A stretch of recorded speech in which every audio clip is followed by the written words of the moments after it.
আসসালামু আলাইকুম বন্ধুরা। আমাদের ড্রাগন গাছে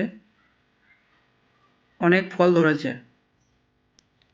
এর মধ্যে একটা পেকে আছে, সেটা এখন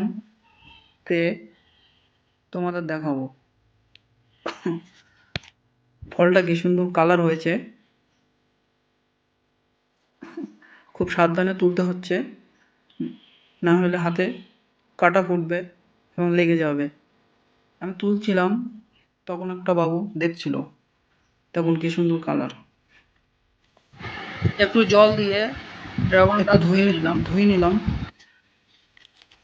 এরপরে ফলটা কাটা হচ্ছে।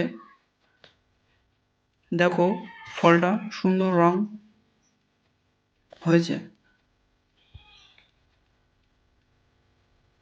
কাটছি, দেখেন বন্ধুরা কি সুন্দর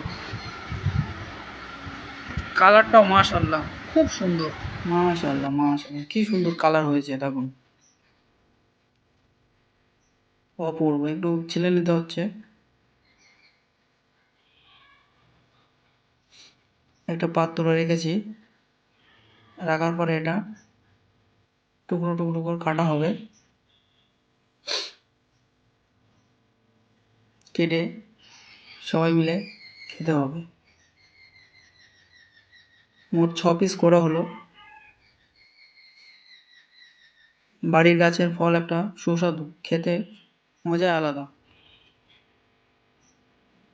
দেখেন বন্ধুরা, কি সুন্দর কালার, মাশাআল্লাহ, খেতেও খুব মিষ্টি হয়েছে।